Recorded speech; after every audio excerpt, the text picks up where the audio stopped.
Everybody, thanks very much for being with us today. We are deeply honored to have Dr. Khaled Fahmy with us tonight. I'm going to introduce him very briefly. Dr. Khaled Fahmy is a professor of history at the American University of Cairo. He has a BA in economics and an MA in political science from the AUC and a PhD in history from the University of Oxford. Dr. Fahmy taught for 5 years at Princeton University, then for 11 years at New York University before joining AUC in September 2010. He is currently a visiting professor at Columbia University. His research interests lie in the social and cultural history of modern Egypt. More specifically, he has been conducting regular research in the Egyptian National Archives for the past 20 years on such diverse topics such as the history of law, history of medicine and public hygiene. He has published a book on the social history of the Egyptian army in the first half of the 19th century called All the Pasha's Men. He also published a biography of Muhammad Ali and a collection of articles on the history of law and medicine in the 19th century Egypt. He is currently finishing a manuscript on social and cultural history of Egypt in the 19th century, as well as an edited book on the history of Egyptian law from the Mamluks to the present. And since the outbreak of the January 25th revolution, he has been a regular contributor to a local and international media. And we are at the Egyptian Student Association have been thinking about an event to celebrate the 4th anniversary of the Egyptian revolution, and we couldn't find any better than Dr. Khaled Fahmy to reflect upon events that he was probably a part of. So please join me in welcoming Dr. Khaled.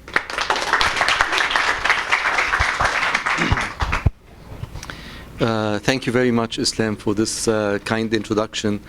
I'll try and project with my voice as much as possible, but if for any reason you cannot hear me at the back, please just gesture. It is indeed a great pleasure to be here this evening and to be given the honor of talking at the Egyptian Student Association of MIT. I would like to thank Islam, the organizers, but especially Dr. Islam Hussein for giving me the pleasure to reflect on the historic developments that our country has been passing through over the past 4 years.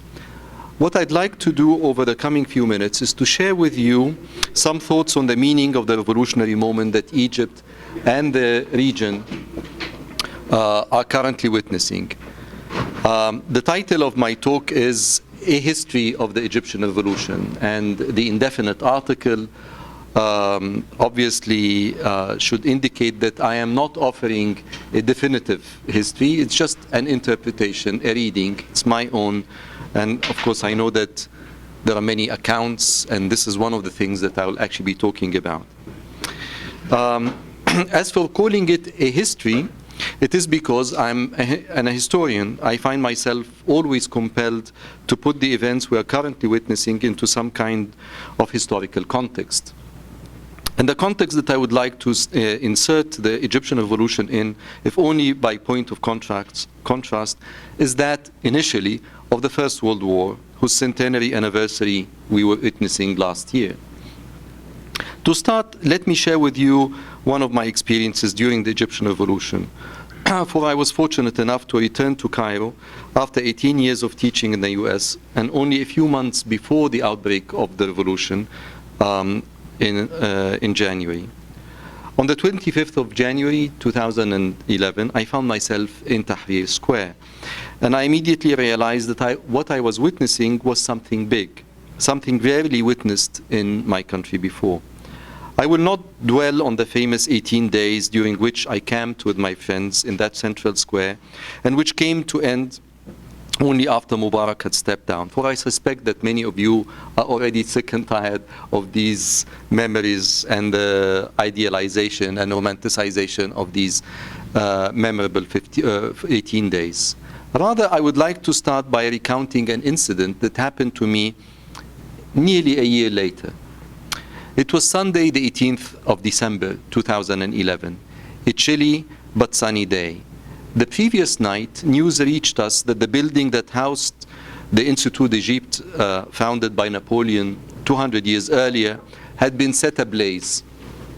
Together with some friends, I stopped by the building to see what was happening and was shocked to see young boys, no more than 15 or 16 years old, storming into the inferno and coming out with stacks of old books, maps, and pictures, only to hand them over to the military police standing idly nearby. It was these same kids that the army later on accused of setting the building on fire. The inferno went on for 12 hours, and by 11 a.m. the following day, and at the behest of a bibliophile friend of mine, Ahmed Bindari, I ventured into the smoldering building, now completely gutted by the fire, only to be drenched by water hoses that the army soldiers were pointing, I suspected, at us rather than at the fire. Then, suddenly, out of the smoke came this middle-aged woman who was walking in my direction, leaving behind a small pitched battle between the youth and the army. She had the most serene and quiet smile on her face. She passed me by and then turned around and said, "I know you. Weren't you on TV the other day?" I agreed. "And weren't you recounting your story on Muhammad Mahmud Street last month and describing how the youth there had saved your life and had taken care of you after being tear-gassed?" I agreed again, remembering how those kids, no more than 20 years old, between bouts of coughing and sneezing and desperate attempts to catch their breath, kept pointing with rage and anger to Ad-Dakhliya, to the Ministry of Interior, whose headquarters lay at the end of the street. "And didn't you recount how they were asking you what brought you there?" she asked again. And again I agreed. "So let me repeat the question to you," she said. "What brings you here today?" I thought about her question for a while, and not wanting to recount the dramatic events of the previous 24 hours, I looked her in the eye and asked her, "What brings you here?" "Oh, I'm here looking for my son." "How old is he?" 15. "And where is he?" "There," she pointed to Tahrir. "And what brings him here?" "His best friend was killed in Muhammad Mahmud and told me, 'Mom, I'm not returning home until I have avenged him.'" With that, she turned around and headed straight to Tahrir Square.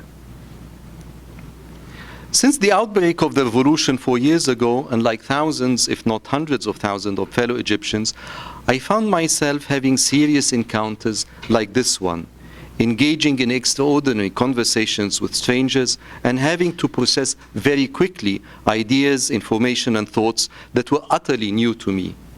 Before the revolution, I did not pass my weekends visiting morgues, storming into gutted buildings, or wondering with fellow Egyptians how best to tattoo my body so that I could be identified in case of sudden death.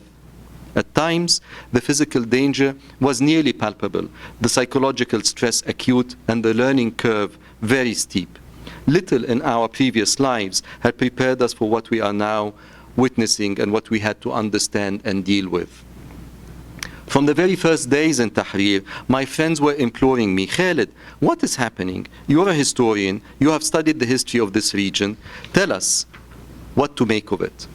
My response was that nothing in my academic background could prepare me for what we were witnessing, that we needed to revise our theories and sharpen our intellectual tools to make sense of these unprecedented events, and that we should learn from what we are witnessing rather than apply some grand theory to make legible what we saw and experienced. Often, I found myself drawing parallels between the moment we were experiencing after the downfall of Mubarak and the period just following the First World War. For I have little doubt that as in the years during and after First World War, we are now witnessing the birth of a new Middle East. We may not see borders being drawn on the map as they were drawn during the First World War, although news of the spread of ISIS in Iraq and Syria may indicate that this may very well be likely. But we are seeing a new political landscape being formed with new players appearing every day, with new rules of the game being set, and with new political questions being posed. But beyond describing the excitement and anxiety and the fear and frustration that one feels when one sees the old world collapsing and a new one being born, There are three features of the current Arab Spring that stand in sharp contrast to the Arab awakening of the years during and immediately after the First World War. For one thing, I suspect there are no foreign diplomats sitting in some dark room to carve up the region the way Mark Sykes, of the famous Sykes-Picot Agreement, the British maverick adventurer, did when he sliced his finger across the map that lay in front of the cabinet, meeting in 10 Downing Street on the 16th of December, 1915, and saying, I should like to draw a line between the E in Acre and the last K in Kirkuk. For another, there is no foreign secretary in some remote capital promising a chunk of land to outsiders. One of the most remarkable things during the famous 18 days was that there was no talk of foreign conspiracies. Conspiracy theories abound when one loses the ability to make sense of, let alone shape, events on the ground. At the height of Tahrir, during these 18 days, and during the few months that followed, there was a palpable feeling of self-confidence and defiance. In the few times that Saudi Arabia was mentioned, it was only as a possible place of refuge and exile for Mubarak. There was no burning desire to go back home and switch to the CNN when one knew that one's presence in Tahrir is the news that the CNN is keen to cover. It is true that this is no longer the case, and that now events in Egypt, in Libya, and in Syria are being deeply influenced by decisions taken in Riyadh, Ankara, Tehran, and Doha. But remarkably, neither Washington nor Brussels seems capable of influencing the rapidly changing developments on the ground. At best, these Western capitals are struggling to understand what has been happening and are desperately trying to stay relevant and to engage with a situation they know only too well they cannot control. Secondly, even within the local scene, there was a wide array of political players that the region had never seen before. Gone were the days described by Albert Hourani in his famous essay on George Antonius's classic 1938 book, The Arab Awakening, when he says, when issues were being determined by delicate negotiations between men who understood and trusted each other. Albert Hourani, the famous historian of the modern Middle East, describing the notables in his famous The Politics of the Notables, the pashas and the beys and the lords and the kings, and the sheikhs and the rabbis and the priests who were shaping the Middle East. The new political actors who shaped events in these early months of the revolution were young bloggers and human rights activists, men and women whom no one has heard about before. Above all, there were the millions of ordinary men and women, people like the woman and her son I started with, people who took to the streets raising the slogan, bread, freedom, social justice. Thirdly, the pan-Arab feelings that one occasionally felt in Tahrir during these early months, seeing so that Arab country being hoisted, flags of Tunisia, of Palestine, the new flags of Libya and of Syria, these feelings were remarkably different from those that surfaced in Damascus and Beirut in the 1920s and the 1930s, or in Cairo in the 1950s and 1960s. This new pan-Arab nationalism was not based on the rediscovery by some handful of literati of the Arabic language, its literature, or the contemplation of its beauty as depicted by George Antonius in his analysis of the origins of Arab nationalism. There was no harking back to an imagined past with its shared language, its shared heritage, its shared religion. Rather, it was to a common future that people aspired, and it was lamenting a common miserable present, that of despotism, oppression and corruption, that Egyptians now shared with Tunisians, with Syrians, with Yemenis, and with Libyans. This self-confidence that characterized Tahrir in its early weeks and months, this quotidian subaltern mass politics that was practiced by millions on the streets, and this new sense of pan-Arab solidarity that drew its inspiration from basic rights, not primordial instincts, are no more. Egyptian politics is not informed by any of the lofty principles that moved the masses in the early months of 2011. 4 years later, Egypt finds itself deeply divided under military dictatorship, a dictatorship that has killed more citizens in less than a year than Mubarak has killed in his 30 years of power. And while Mubarak himself has gone has been released, and his sons were released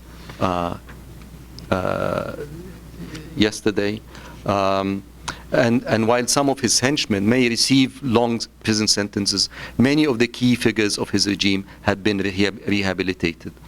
After a short but serious setback suffered by the police, the security and intelligence forces are back and with a vengeance, arresting revolutionary figures, closing down the public sphere, and sentencing opposition figures to long prison sentences.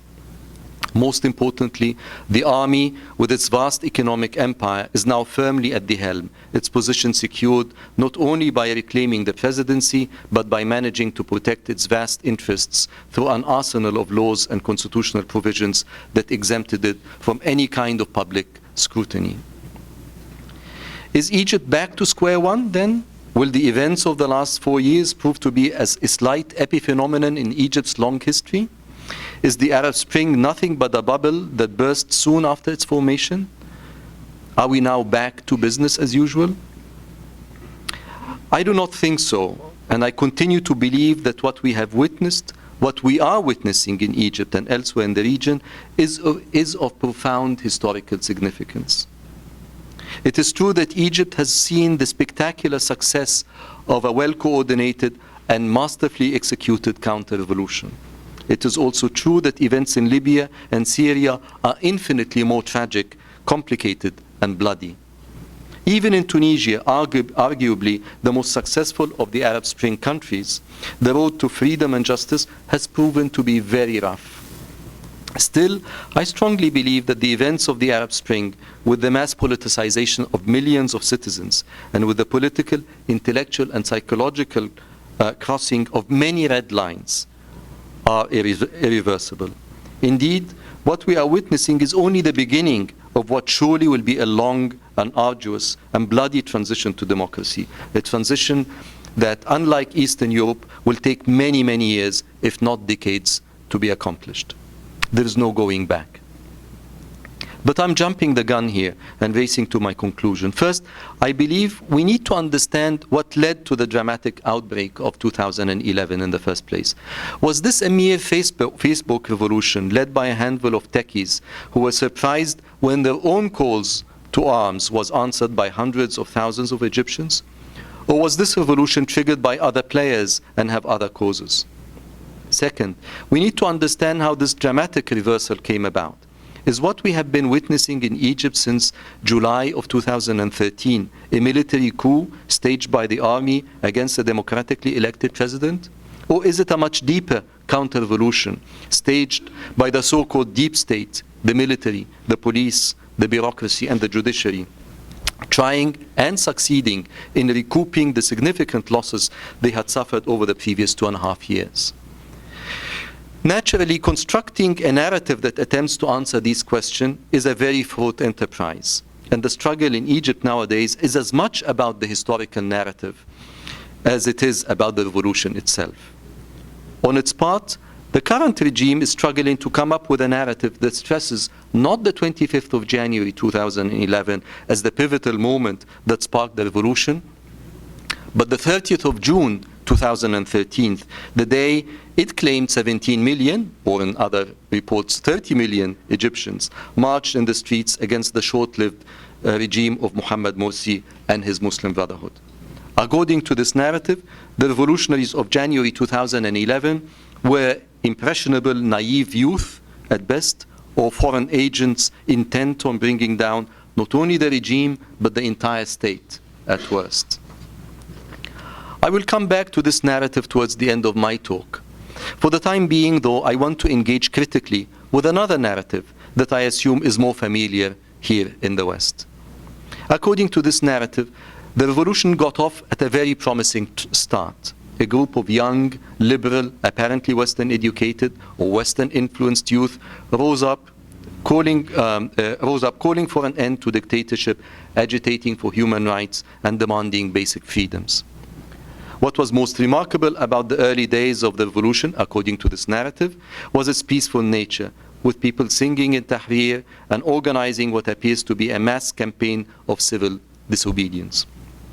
After accomplishing significant gains, the true test came with parliamentary and then presidential elections. These elections resulted in the victory of these, in the victory of these liberal secular youth forces, but of Islamists. Allowed to contest elections for the first time freely and fairly, the Muslim Brotherhood gained around 40% of the national vote, and most remarkably, the Salafis, a recent newcomer to the political scene, garnered a stunning 20% of the vote. Equally remarkable, in the first free presidential elections, the Muslim Brotherhood candidate, Muhammad Morsi, won, even with only a sliver of a margin, 51.7%. Crucially, this narrative adds, rather than accept the result of the elections and prepare for the next round of elections in 4 or 5 years' time, the revolutionaries betrayed their own liberal values, reached out to the military, and started plotting to drive the Brotherhood out of power and to oust President Morsi, the first democratically elected president that Egypt had ever seen. The revolutionaries ended up being bad losers. They appeared to struggle for democracy, but in truth, they failed to understand one of the cardinal principles of democracy, that of accepting the ballot boxes and of safeguarding the peaceful transition of power. These young revolutionaries should not be surprised then if, after getting rid of the Islamists, the new military regime now turns against them, rounding them up, staking them in prison and detention centers, and inflicting on them a systematic torture policy that makes the legendary abuses under Mubarak fade by comparison. Now, as someone who was in Tahrir from the very beginning and who in May 2013 signed the petition of Tamarod campaign calling for early elections, and above all as someone who did march on the 30th of June 2013 against Morsi, asking him to step down, I have deep problems with this narrative. But rather than engage with it critically by going through the many reasons that prompted me to sign the Tamarod campaign and to ask for Morsi to step down, acts that I continue to stand by, in fact acts that I'm proud of, I want to zoom out a little bit and reflect even briefly on what I consider to be the deep historical causes of the revolution in January 2011. At the core of this revolution has always been, in my mind, the following question: whose state is it, and how can we reform it? Those who control the state, that is, the high brass of the army, the leading police and security generals, the judges, the government bureaucrats, the big businesses who need the protection and lucrative deals of the state, and also the intellectuals, the writers, journalists, songwriters, artists, academics, who cannot function except under the umbrella of the state. All those functionaries of the deep state were alarmed when this question was raised. Whose state was it? Or whose state is it? And they accused us, when we raised this question, how to reform it, of being anarchists, willing to do away with the state altogether. Instead, we were effectively saying, that's my interpretation, that if we believe that the state's main purpose is to serve the people rather than itself, then the Egyptian state has been a failed state from the very beginning, or at least for the past 50, 60 years. And there is no way to reform it except by bringing down the regime that is holding it together. The mass demonstrations that broke out in January 2011 might have been triggered by the regime's machinations to hand over the presidency to Mubarak's son, Gamal. But they had much deeper structural reasons. On an immediate level, it was not an accident that the revolution broke out on the 25th of January, which is Police Day. This was a clear sign that people had finally broken the fear barrier and decided to put an end themselves to the endemic and systematic use of torture by the Egyptian police in Egyptian prisons and other places of detention. On a deeper level, the demonstrators also raised the slogan of social justice, a key demand from day one of the revolution. Despite years of economic restructuring and despite what the government has said were clear signs of the success of its economic policies, the mass of Egyptians did not benefit from these supposed improvements. Suffice to say that according to the United Nations World Food Programme, the percentage of Egyptians below the poverty line rose from 40% in 2005 to 48.9% in 2011. The very same years that the government claimed had witnessed its economic miracle. Even more alarming are child malnutrition figures presented in the same report. Child stunting, measured by a height for age ratio for children under 5 and an indicator for long-term malnutrition, rose from 23% in 2005 to 31% in 2011 for children between the ages of 6 months and 5 years. Egyptians, in other words, got shorter, literally so, not metaphorically. As a result, socioeconomic protests were on the rise since 2004, way before the outbreak of the revolution in 2011. In fact, socioeconomic protests were the only persistent factor in Egyptian politics since 2004. Deeper still, I believe Egyptians rose in a mass revolt to reject the debased populist authoritarian formula that the Egyptian state had been offering us since 1952. Give up political and constitutional rights in return for guaranteeing economic and social rights. It was this condescending attitude of the patronizing state that Egyptians revolted against. In other words, this was no Facebook revolution planned and staged by a handful of funky liberal activists. This revolution has its deep socioeconomic roots that touched large strata in society and that went back at least to 2004, if not earlier. The young and not so young men and women who appeared to lead the revolution in 2011 were not its makers or its planners. They were not conspirators with foreign agendas, as the current regime is struggling to depict them. They were merely revolutionaries who strove, together with millions across the country, to hold the state accountable and to force it to serve them rather than the other way around. Those young revolutionaries managed to pry open the political scene and to allow the people to have their say. For the first time in 60 years, we had free and fair elections, elections which, as I said before, were won not by these revolutionaries, but by Islamists. Earlier, this revolutionary camp, and I include myself in it, was dismayed by the Islamist victory in the parliamentary elections of November 2011 and the presidential elections the following year.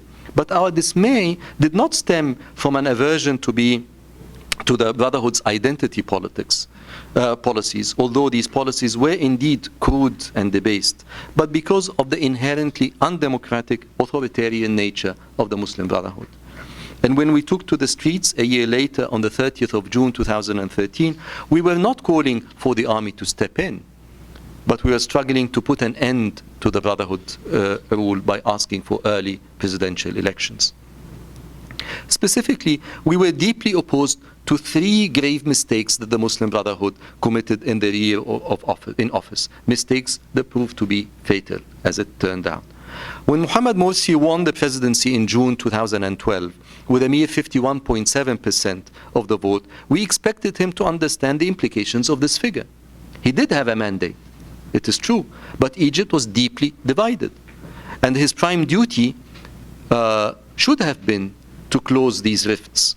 Morsi should have worked hard to include the opposition in the key decisions facing his troubled and divided country. Instead, he adopted a hard exclusive approach and trusted no one but the most extreme of his group, the Muslim Brotherhood. The second fatal mistake was to launch an all-out war against Egypt's judiciary. Convinced that the judiciary was out to get them, the president and his Muslim Brotherhood launched a coordinated attack aiming to bring it into line. They dismissed the prosecutor general, akin to the US Attorney General, ordered their followers to lay siege to the Constitutional Court, and drafted a law sending to retirement more than 3,000 judges whose sympathies were they suspected lay with the former regime. The culmination of this pogrom against the judiciary was a constitutional coup in November 2012, in which Morsi declared himself effectively to be above the law and his orders to be immune from any judicial oversight. With no sitting parliament and with the judiciary under ferocious attack, we had a dictatorship in the making. Third, Morsi and his Muslim Brotherhood clung to the narrowest definitions of legitimacy, that which derives from the ballot box, and failed to realize that that there was a revolution on the streets, and that the revolution had two items at the top of its agenda: bringing the army under civilian control and undertaking a serious process of security sector reform. Morsi and his Muslim Brotherhood miserably failed to tackle either of these two lofty and difficult goals. Most crucially, the constitution, which was written by the president's organization and their other Islamist allies, failed to subject the military budget to any parliamentary oversight, stipulate that the Minister of Defense be civilian, or end the flawed process whereby civilians were presented for trial in front of military tribunals. Similarly, Morsi has taken no measures whatsoever to reform the security sector.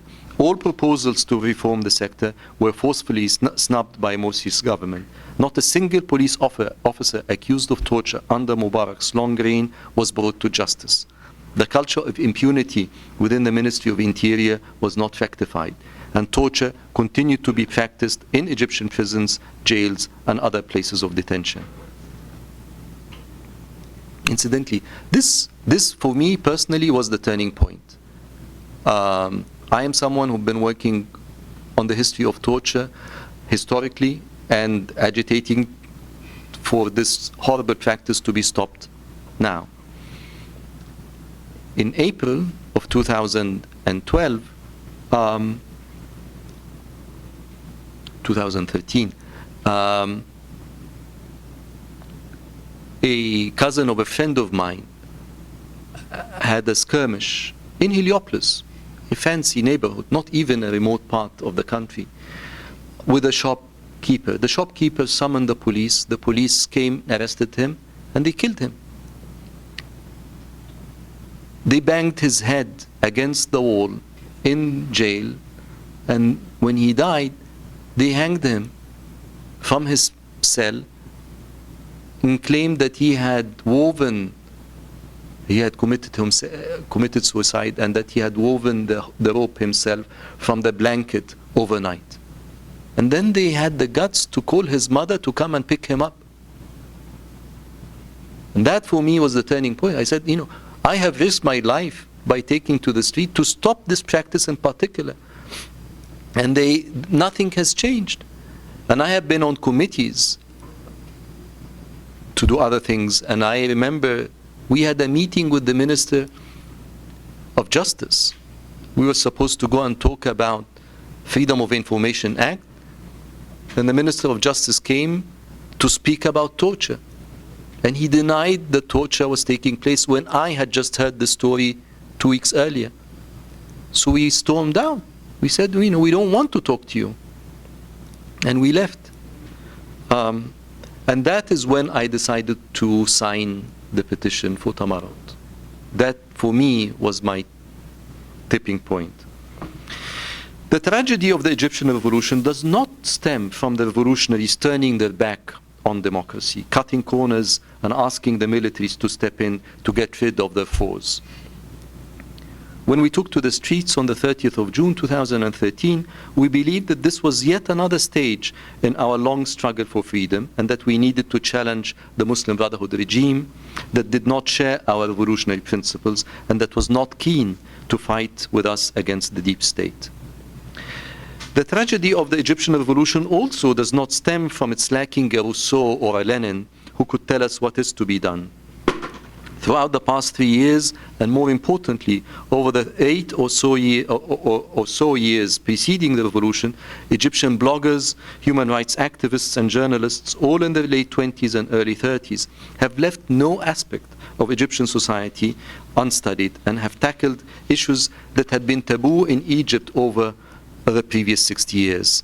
I can mention Amr Izzat of Al-Masri al-Yawm, a former Salafi and member of the Brotherhood, who wrote some of the best critiques of the systematic violation of religious freedoms and of the state's use of religion despite the garb of secularism that it occasionally dons. Muhammad Abu al-Ghait, one of the best investigative reporters that Egypt had ever produced, who has uncovered many cases of corruption and embezzlement. Wa'il Abbas and Wa'il Abd Fattah, whose blogs and newspaper articles about torture have shed light on the horrors taking place in Egypt's dungeons. Another Wa'il Gamal and Amr Adli, who systematically studied the Egyptian economy, highlighting the structural problems it suffers from and shedding light on the deep corruption and ineptitude that plague it. Ismail al-Iskandarani, who has gradually risen as an expert on Sinai and of the deep social, economic and security problems that the peninsula is suffering from. Hossein Bahgat, founding director of the Egyptian Initiative for Personal Rights, arguably one of the best human rights organizations in Egypt, if not the whole region, I actually think the whole world. Reem Saad, a fellow Oxonian and a close friend who nearly single-handedly launched a campaign against capital punishment.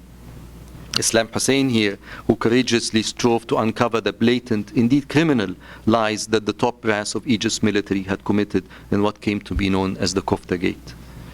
In addition to a huge number of other activists and organizations that have produced incisive pieces on such thorny issues as sexual harassment, the economic empire of the army, the inherent structural problems plaguing the economy, the corruption that runs deep in Egyptian bureaucracy, including within the very same agencies that are supposed to fight corruption, and many other topics. No. The tragedy of the Egyptian revolution is not due to the lack of revolutionaries or the dearth of ideas. If the revolutionaries are to be blamed of anything, it is of their failure to seize the opportunity of the opening they themselves affected in January 2011, and which Tahrir epitomized, in order to build networks, reach out to skeptics, devise practical enforceable solutions, and offer themselves to the wider public not only as revolutionaries intent on bringing down the regime, but also as responsible politicians who could be entrusted with the unenviable task of governing. Despite this valid criticism, I would not like to be too harsh on these revolutionaries. A healthy dose of self-criticism is welcome, but I think it is dangerous to slip into self-flagellation. After all, our real tragedy is that we found ourselves sandwiched between these two huge, undemocratic institutions, the army on the one hand and the Muslim Brotherhood on the other. The real tragedy of the Egyptian revolution is that, having forced Mubarak to step down and call for fresh parliamentary and presidential elections, it was neither the remnants of the old regime nor the young democratic revolutionaries who ended up winning the elections. Rather, it was Islamists who ended up dominating parliament and winning the presidency. Unlike Eastern Europe, therefore, our tragedy did not simply lie in the race for time to prevent the ancien regime from regathering its forces and staging a comeback. We were confronting this danger, all right, but in addition, we found ourselves also dealing with a completely different set of challenges, namely the whole identitarian question that Islamists brought with their victory.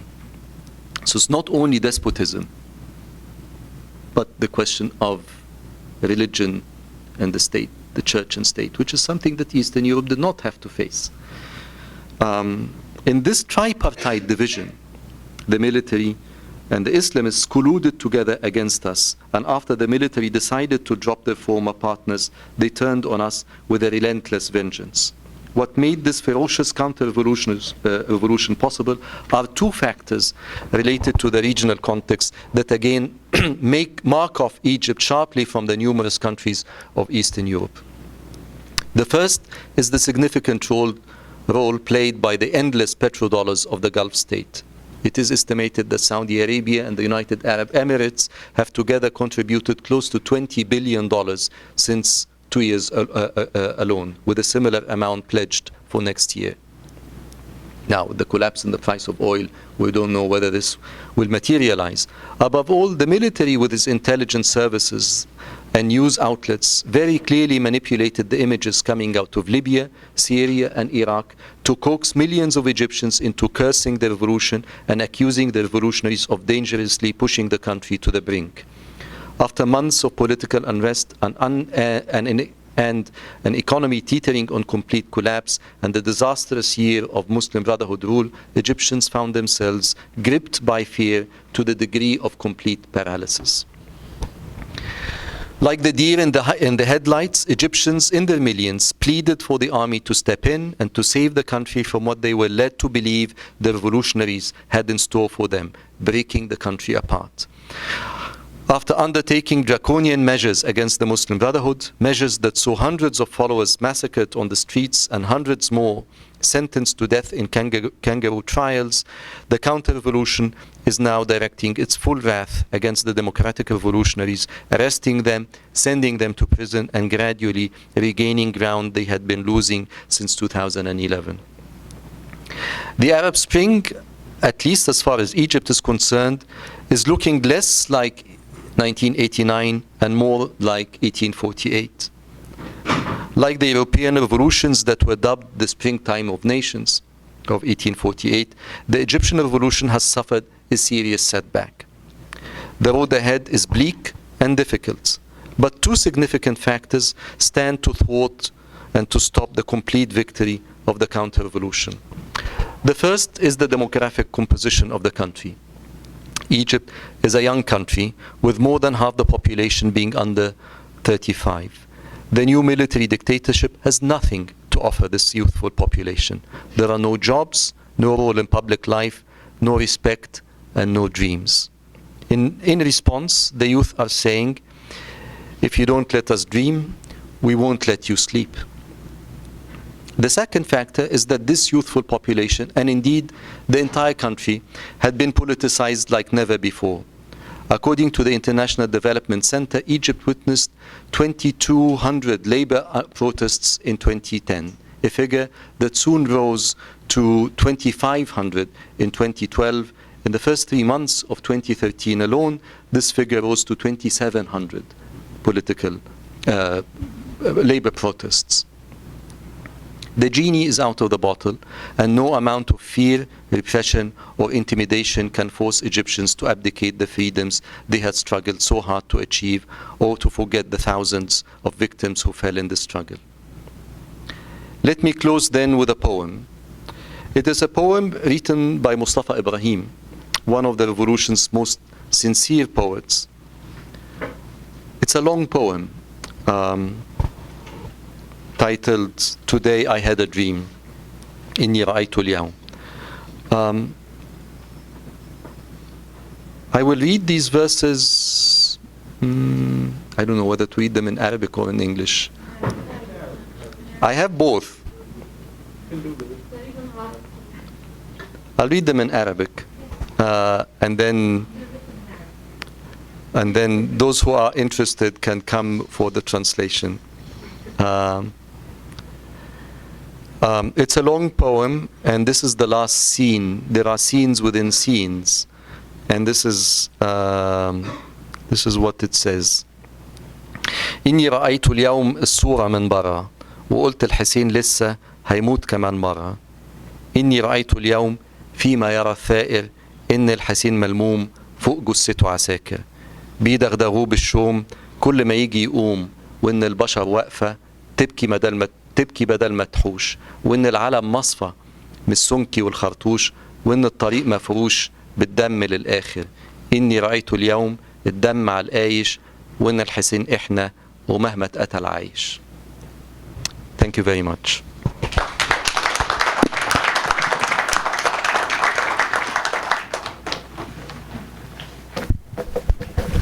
Thank you very much, Dr. Khaled, for this insightful lecture. And now the floor is open for questions. Who wants to start?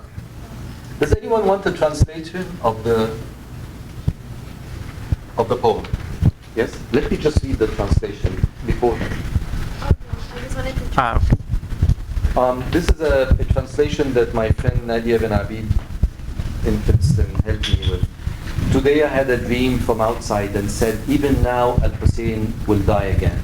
Today I saw what the revolutionary sees, Al-Hussein's body trampled by soldiers' feet, jabbed by soldiers' club.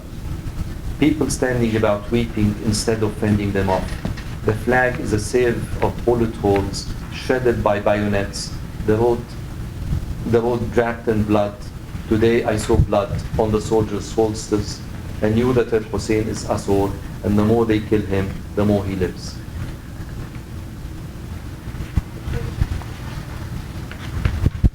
So thank you very much for the very insightful talk. And I had a question. So you mentioned the historic causes of the 2011 revolution. You mentioned among them police brutality and the declining socioeconomic conditions and the increasingly authoritative and populist regimes. And you also, in the end, mentioned that the demographics sort of are not likely to favor the status quo to continue. But what do you say about like the regime that doubles down on all of those three main causes that you mentioned, and where are we heading from your perspective? From my perspective, it's a stalemate. It's a serious it's a serious stalemate, and there's no what the regime is offering us is no real solution. The regime does what the previous regime had been very adept at doing, which is to keep on postponing the problems without really addressing them.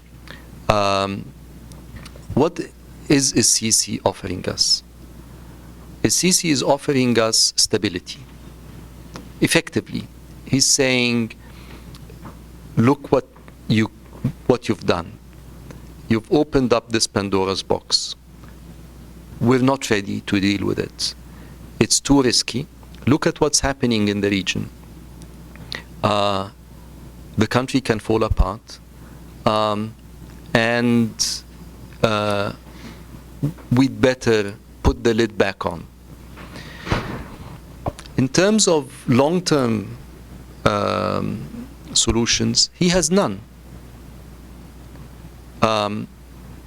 He has never said even a dream of what Egypt could look like in 50 years from now, except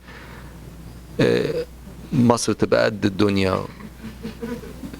But in terms of what kind of Egypt, what kind of country, what kind of priorities, and dreams should not be precise. Dreams can be vague. But he's not even giving us this. He's actually blaming us for dreaming, like all our previous rulers. And with the youthful population, this is a very unhealthy combination, of a very unhealthy formula to offer them. When you tell people, when you tell young people, you're not entitled to dream, and that you have to manage with what you have, and when what you have is is below the poverty line. That is the crisis that the regime is currently facing. His way out is again what Mubarak did: tactical maneuvering of buying a year here, 2 years there, placating this, pacifying that. But there's no real answers. Now look, Egypt is a very difficult country to rule. The problems are enormous. Anyone who had peeped into the economic situation, this is very, very dire. But we have to face it. And instead our governments, forget the ineptitude, forget the corruption, if you can. Just set it aside. The governments are basically telling us, no, I'll spare you the trouble. This is just too bleak. You don't want to look into. We'll take care of it. And if that is fine if they deliver, but they're not delivering. So if you ask me, I don't have an answer. I can only see that those who are in this position, who claim to have answers, are failing to deliver any.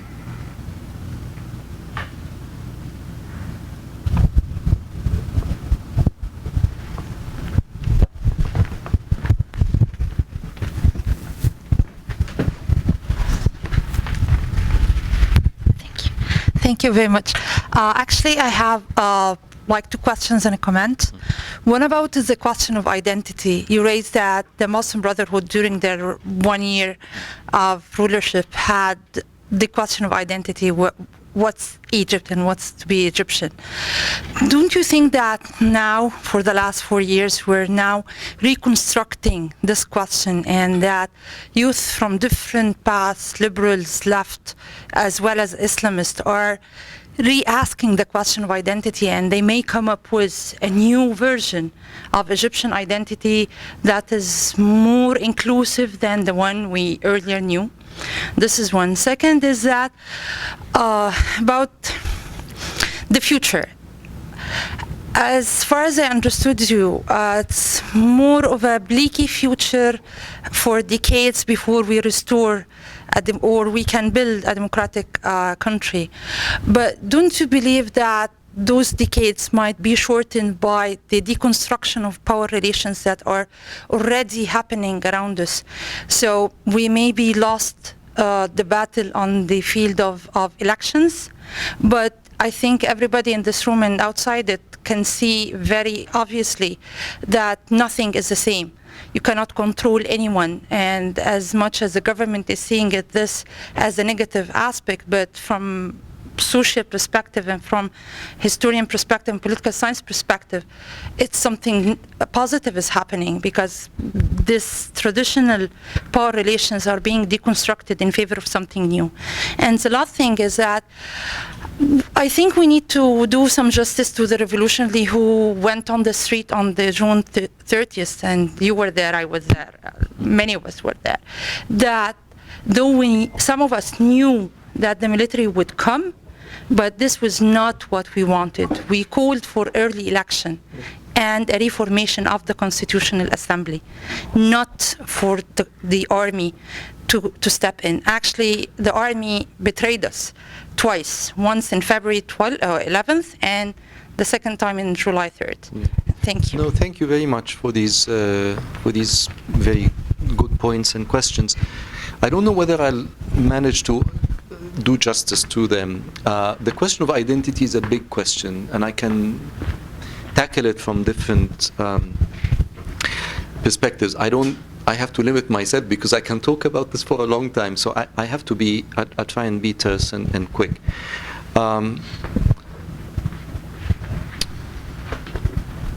I think the question of identity is an important question, but I think it's a fake one. For two reasons. One is that there's something remarkable about Egyptians, and I hope I don't come across as being nostalgic or romantic or. But Egyptians have a very clear sense of who they are. The problem is sometimes it's too clear. I don't think we have. When I listen to my other Arab friends, without naming different countries, there are questions about identity that we don't have. We are Egyptian, and that's the end of the story. Of course, Islamists, the Muslim Brotherhood and Salafis, come and say, yeah, but what kind of Egyptian? Or what are the components of this thing called Egyptians? And in that sense, I still have a problem. As Islam said, I've been working on the history of science, and the history of law, the history of medicine, in particular, history of law in 19th century Egypt. Think about law, which is the rallying cry of the Islamists is to implement Sharia. Sharia pertaining, of course, to the legal system and so on. I studied the history of Egyptian legal transformation in the 19th century, from whatever used to exist, whatever we want to call it, to what we now call positive law. I also studied the history of medicine, and the opening of medical schools and founding medical education based on dissection, opening the cadaver, looking inside. In none of these practices, and many others, was the question of identity ever raised. When Egyptian doctors started opening bodies, no one came and said, oh, but what does Islam say about this? This question was raised 100 years after the first dissection lesson had been conducted. It was a question raised to the Egyptian Mufti about whether it is licit or not to open cadavers. It was a question sent to him in Al-Manar newspaper by a reader in India, saying, what is the position of Islam about opening cadavers? Interestingly, he said, it's okay. Look at what is happening in Egypt. For the past 100 years, they've been opening cadavers with very important benefits accruing to mankind and to medical education. The interesting thing is not his answer. The interesting thing is the timing of the question. What I'm trying to say is that when supposedly the encounter happened between us and the West, there was no crisis of identity. That crisis of identity, in my mind, is an artificial imposition by Islamists. It was raised later on, in the 1920s and 30s, for political reasons. Society, people like you and I, higher up in the social status, lower as well, did not mind these things. Did not ask the question, oh, is this contrary to the precepts of Islam? There was no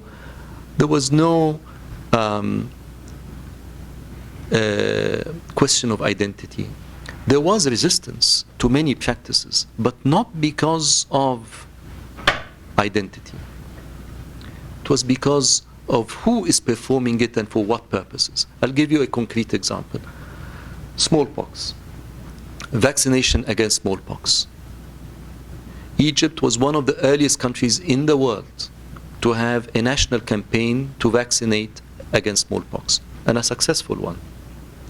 Now, vaccination against smallpox meant many things.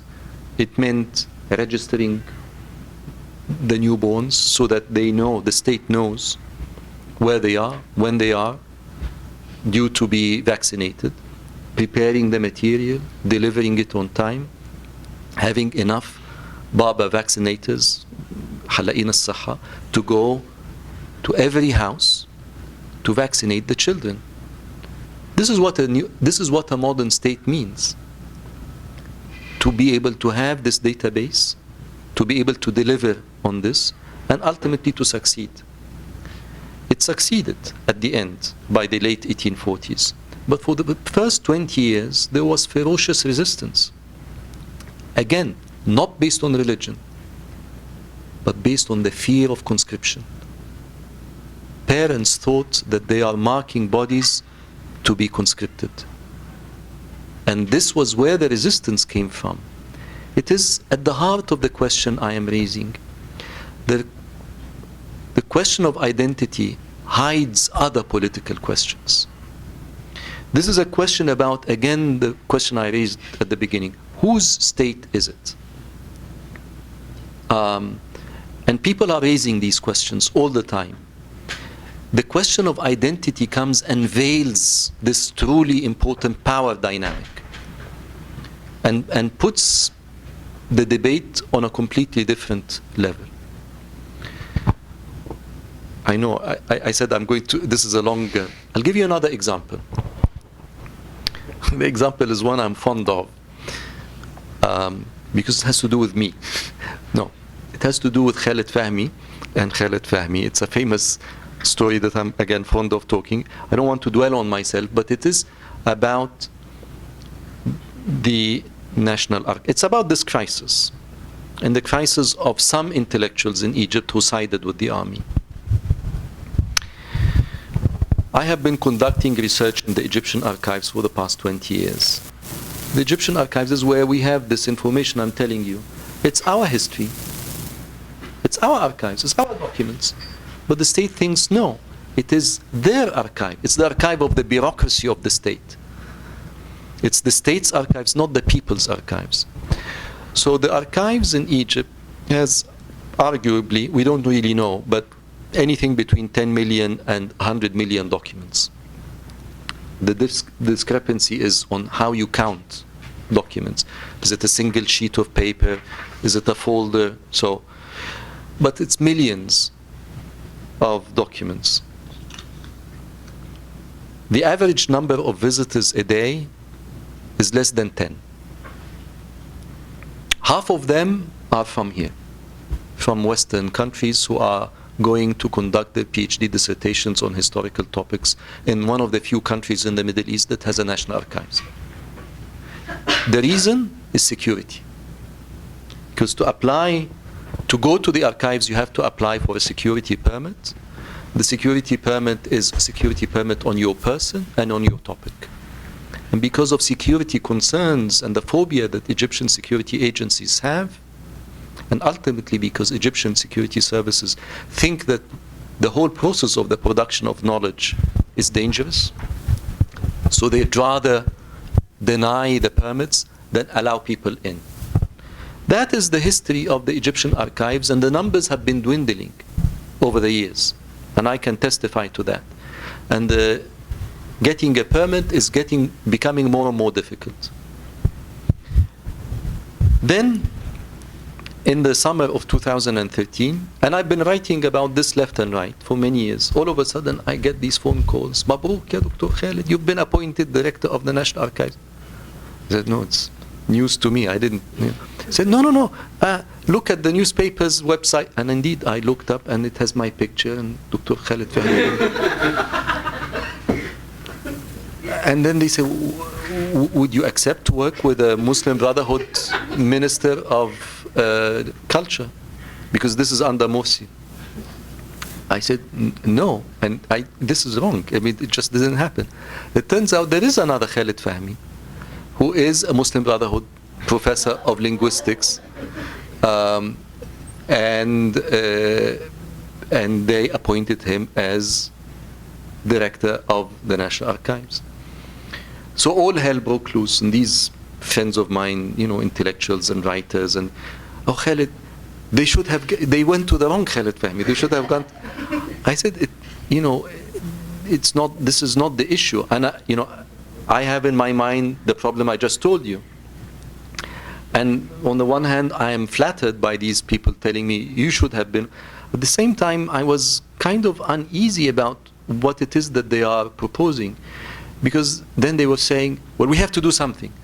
I said, yes, but what? I mean, he said, no, we can't allow the Muslim Brotherhood to be the custodian of our heritage and our identity. I said, it's not a question of identity, it's a question of rights. They said, no, they will take control of the archives and tamper with the historical record and steal any documents in the archives that can throw negative light on their history. That was the fear. I said, look, I've been in the archives, so I know that there's not a single piece of paper on the Muslim Brotherhood in the Egyptian archives, because they are still within the Ministry of Interior, they haven't been deposited.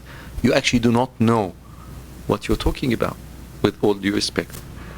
No, you're underestimating the danger that the Muslim Brotherhood will cause. I said, okay, tell me, what do you propose? And they said, we have to ask the army to step in. This is in May 2013. I said, the army? What will the army do? What will a tank do in protecting the National Archives?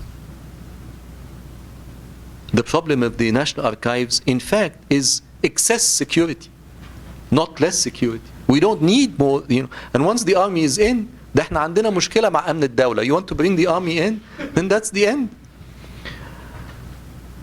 They criticized me, they ridiculed me, they said, you don't know, you're belittling.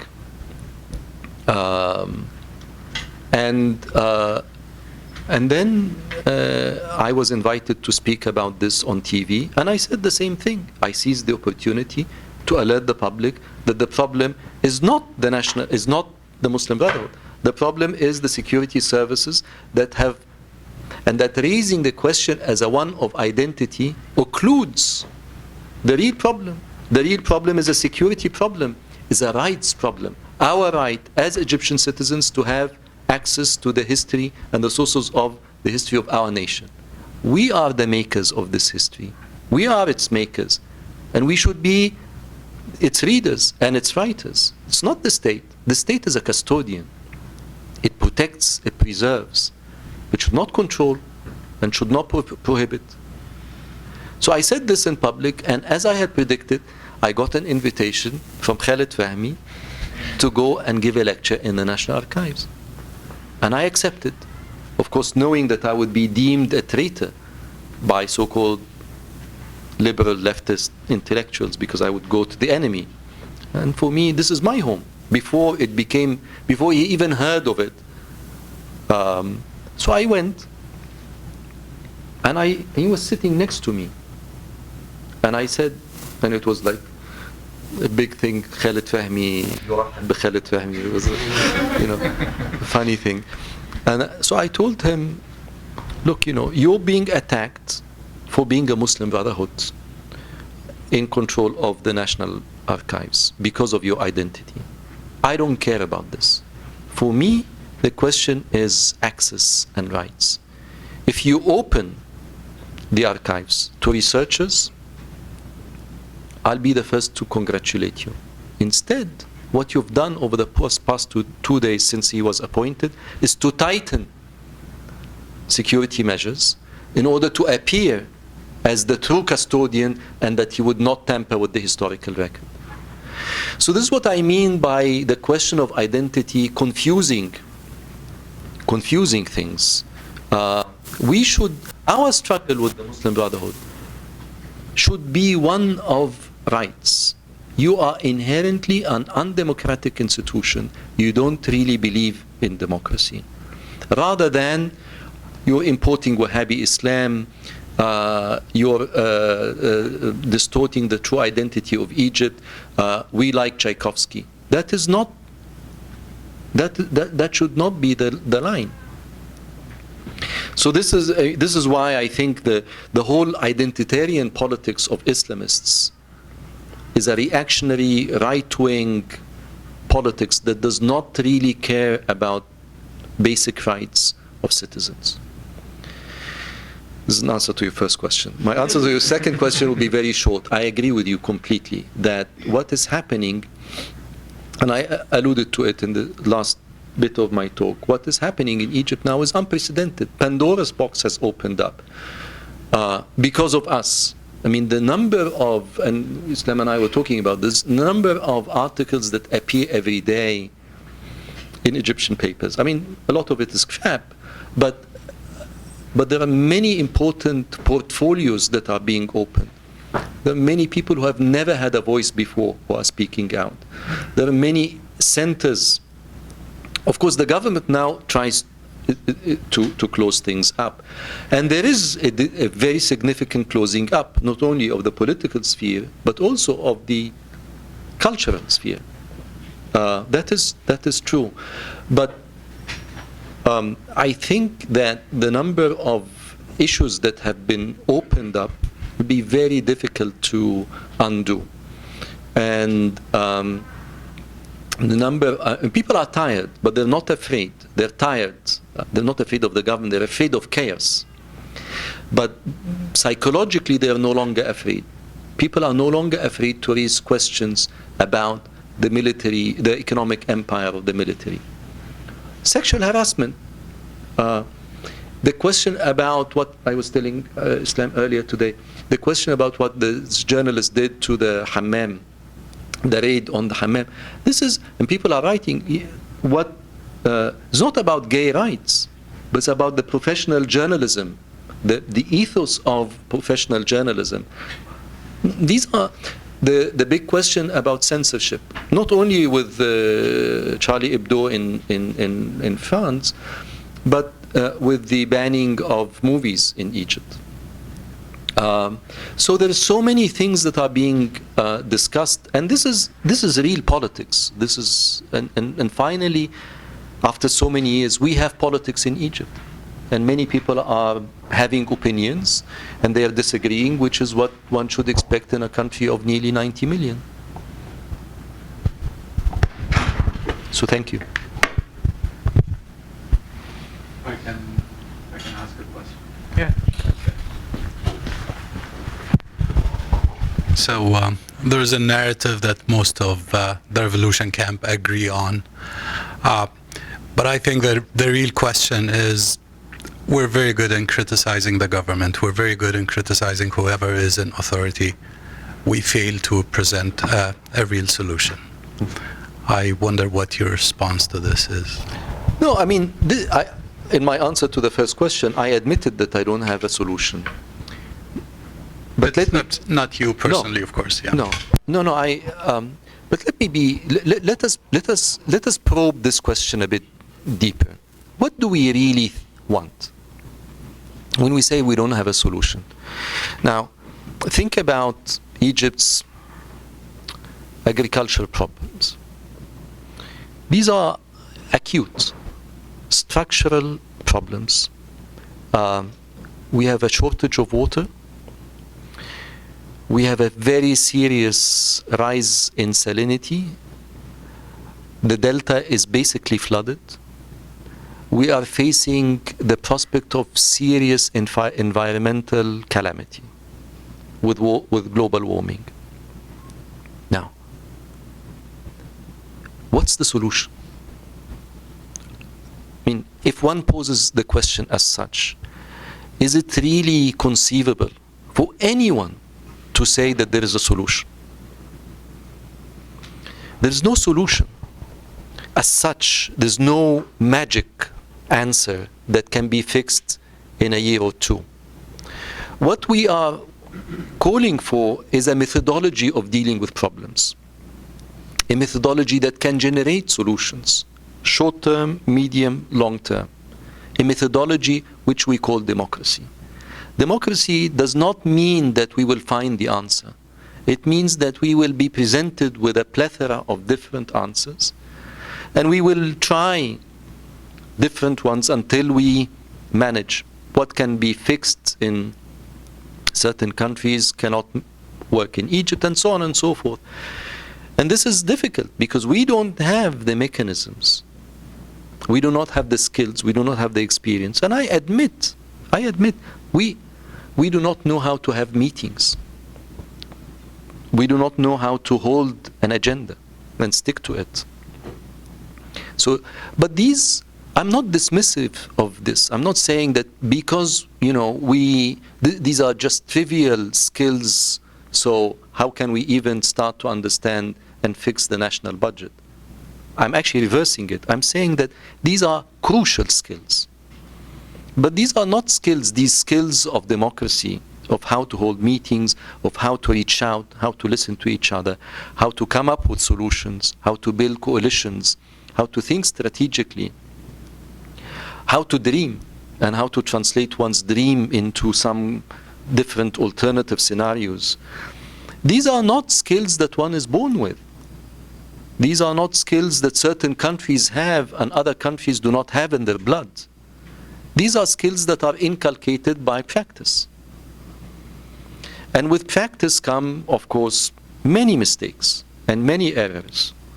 The question is, we are the ones who actually call for long-term stability. We are the ones who say, let us bite the bullet, let us take the risk, because the longer we postpone dealing with these questions, the more difficult it is for younger people, for the second generation, for the coming generation. And I think this is where the generational thing comes in. People in their 60s and 70s, they don't really care about what happens in 15, 20, even 10 years' time. They don't care. They want to fix what's happening in the coming year, maximum 5 years. It's young people who care about the future. and it's people with families who care about their children. And I think we were the ones who were responsible, in fact, by saying ultimately that this status quo is untenable. It's preservable, but the cost of preserving it is so high for the coming generation. That's a very difficult message. It's particularly difficult message to accept when you see what's happening in neighboring countries, with complete collapse and with a constant fear being agitated in the minds of people by the media and security forces. So in answer, I'm not saying that there are no solutions. Every problem has a solution. Some are more difficult than others. Some will take longer time than others. And again, to go back to the question before, it is not a matter of decades. It can be years, it can be decades. It doesn't really matter how long, because there's no answer. It's the process. It's the road taken, rather than the destination, to use a familiar metaphor. And I think in that sense, we actually had an answer. In the methodology of handling things, we had an answer. They do not. This government does not have an answer.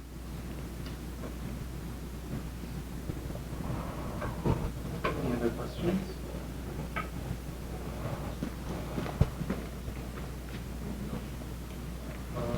In your opinion, do you think there are similarities between the transition period after July 1962 and the transition period after January 2011?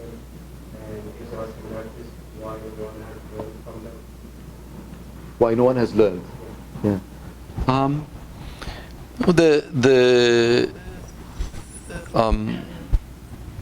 The comparison with 52, of course, is an apt one, is a relevant one.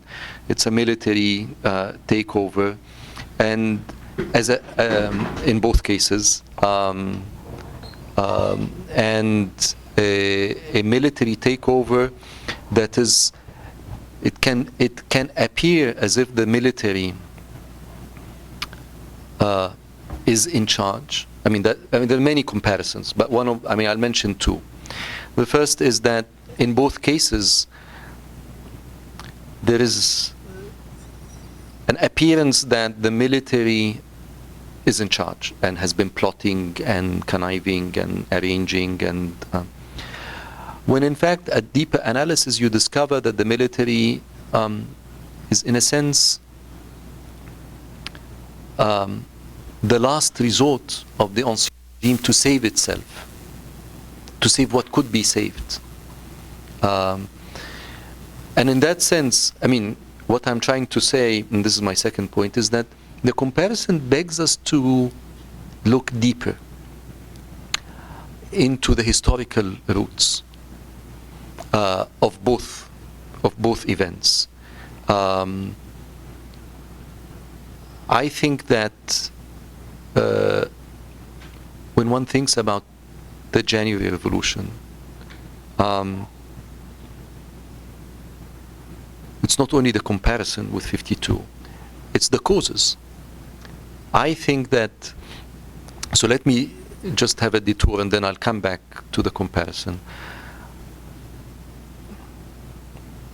And again, let me tell you another story related to the National Archives. I was appointed director of a committee to document the revolution just after Mubarak stepped down by the Minister of Culture of the new revolution. So I composed a team, we sat together, and of course it's a huge task and we were honored by it.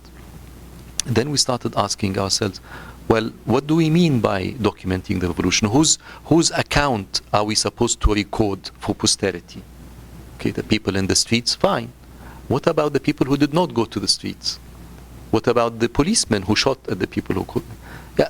So we started compiling lists. Said, no, we have to get all of these accounts because we should not take sides.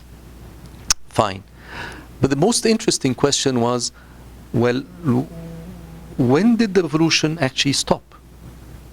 Did it stop with the parliament, with the constitutional amendments? Did it stop with, And we discovered that the revolution is still going on because our friends are still being arrested, and we are still going to funerals, and we're still going to sit-ins, and the revolution continues. And then we ask the most difficult question: when did the revolution start? Did it start on 25th of January? Or did it start with Ben Ali when he fled Tunisia?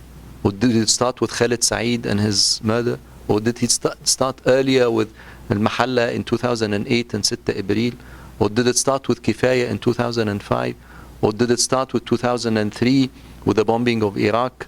Or did it start in 2000 with Al-Tifada Tanya? Or did it start against the whole Mubarak regime and the ineptitude in which the country has been run?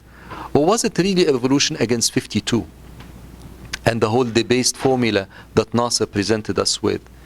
We asked ourselves these questions, and every time we had a landmark, we said that, yeah, but maybe there is something earlier.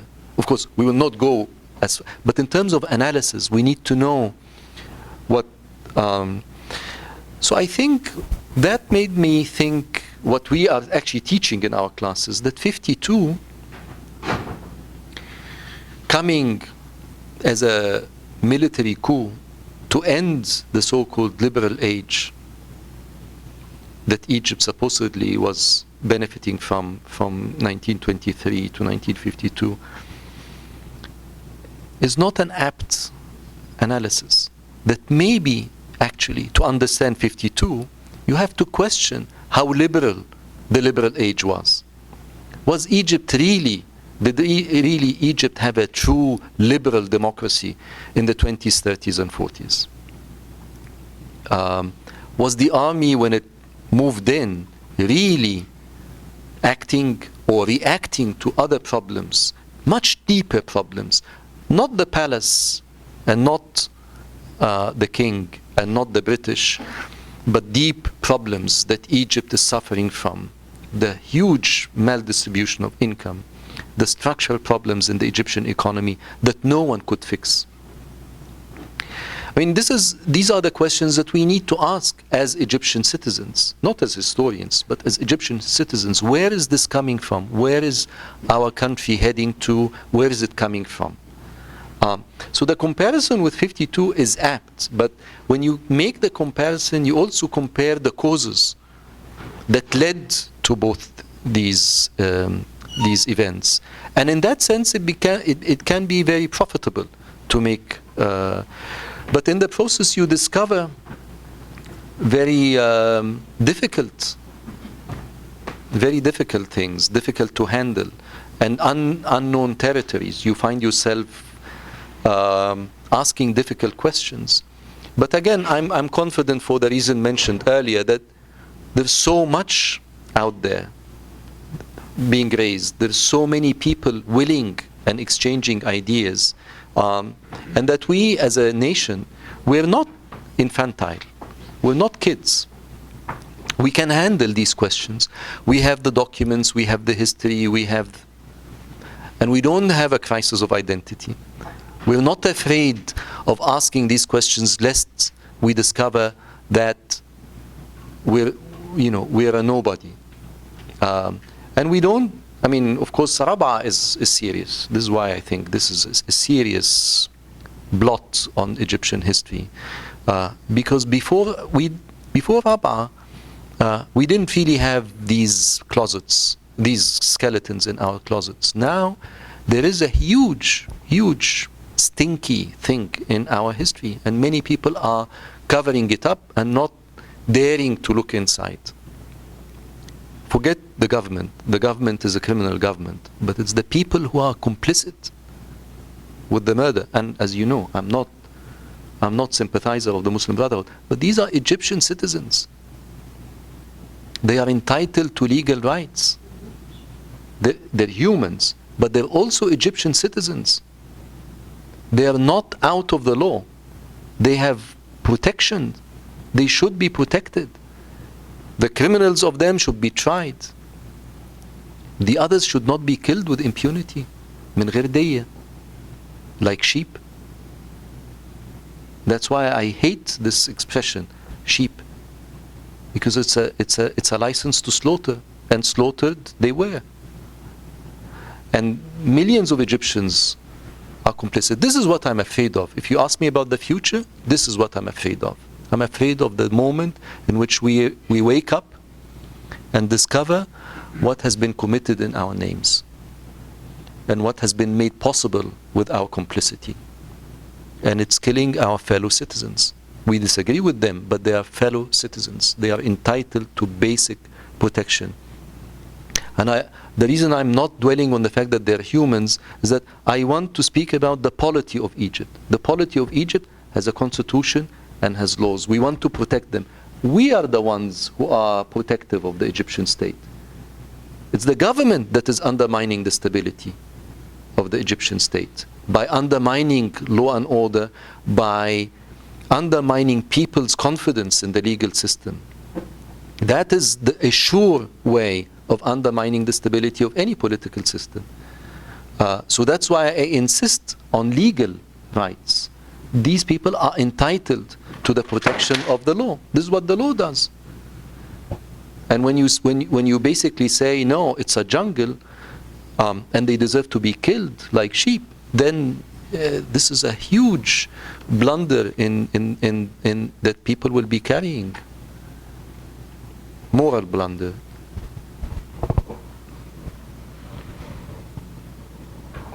So don't you think it was kind of naive to think that by signing the money we wanted to this state like a coup and like because we didn't have anyone else to go to, so or like anyone else who can actually get the Muslim Brotherhood without accepting it. So by asking him to step down, I think it was expected that we get to this fate.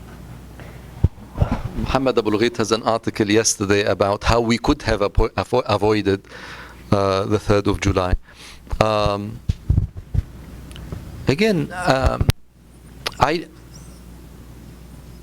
I don't think it was naive. I still stand by my decision to march against Morsi.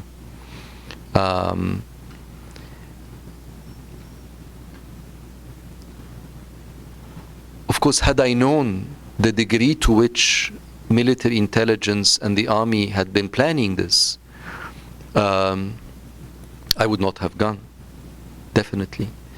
Was there a way of knowing? Was I naive, in other words? Was I naive in assuming that the military was out of this? I don't think so. I'm a student of the Egyptian military. I don't think that they would stoop that low. It takes something like this to wake me up. The same with Islam's story. Who would have ever imagined that the Egyptian military would be part of a conspiracy, of a lie that is criminal, selling false hopes to millions of Egyptian patients, telling them that I have a cure. How more criminal can you be? Of course, you can be more criminal by killing them. And this is going on for more than possible, actually. Sorry? If the patients were exposed to this thing, yes, it could have killed them. Yes. So, I mean, this is what could we have imagined 5 years ago that our government could do this? I couldn't. Could you then come and tell me now that I would have been naive, that I was naive back then for not predicting it? I tell you no. There was no way that one could have anticipated that. I mean, we knew that the army had interests and that they had to protect their interests. But to go that far and kill nearly 1,000 people in one day and concoct these stories, it was really inconceivable. And now that these are up in the open, it's up to us, each one of us, to make up our minds. So, other than killing, you're okay with them ruling again after what happened in Majlis al-Askari and 2 years of Muhammad Mahmoud and all this? So, I mean, if they didn't kill people, would it be okay for them to get back to ruling the country after Mohammed Morsi's ousting? No, obviously not. I mean, no. I mean, but I never took to the streets on the 30th of June asking the army to step in. That was never, ever on my mind and on my friends' minds. Never. We went in, we've been demonstrating from day one. I mean, there are many people who went on the 30th of June for the first time in their lives. I was in Tahrir on the 25th of January. I spent the whole 18 days and many and I've seen events and and participated in things that are horrific. You know, I went, I mean, I'll spare you the details. And 30th of June was just yet another, for me, was yet another, you know, the struggle is on. And I'm not a revolutionary, I'm a university professor. I want to go back and teach, and this is what I do. I don't enjoy going on the streets and doing these things and being summoned from one funeral to the other. This is a horrific strain on my nerves and my time and my safety and all of that. But I did this because I thought this is my responsibility. There's something happening. The least I could do is to participate in it. They said, and I was there in Ittihadiyya and I was horrified by what Morsi was doing. I read very carefully, and I used to write. I wrote against what they were doing, and I highlighted the pitfalls, including the identity questions that the Brotherhood and the Salafis were constantly putting on the agenda. And I was debating this, and I thought that it's not only by writing. I have to go down and, you know, shoulder to shoulder. I'm not a leader. I don't have any aspirations. I'm doing what my fellow citizens are doing. And 30th of June was one such event. I had signed deliberately and consciously a petition asking Morsi to step down. And I told you the context. For the first 6 months in Morsi's presidency, I was defending him. I was writing for him, disagreeing with him, but I'm saying he is the legitimate president. In fact, he is my president. I don't like him, but he is my president. He has his 4 years, and thank God he's committing so many blunders. He's making our job so much easier in the political democratic game. And then this business for me with torture was the turning point, and I discovered Tamarud. I remember distinctly, I woke up in the middle of the night and I went down, it was midnight, to Tahrir alone. It was early May, and I saw this kid with the Tamarud, and I had heard about them, and I looked at the petition and I said yes. And I signed, and I knew what I was doing. I knew that this is more difficult morally and politically than rebelling against Mubarak. Mubarak was undemocratic. This is a democratically elected president. So I knew the moral challenges, but I said he had broken the contract that we had had with him implicitly by doing the constitutional declaration of November. So I'm not bound by any vote I had given. I mean, I didn't vote for him, but I'm not bound by him being president. He's no longer my president. And I rebelled. Rebellion is a serious business, I understand. Not only politically, morally, it's a serious thing. I don't take it lightly. But I was never on 30th of June asking the military to step in. Okay, we will stop here. Thanks very much. Thanks, Dr. Khaled. Thank you very much. That was really awesome. Thanks for being with us.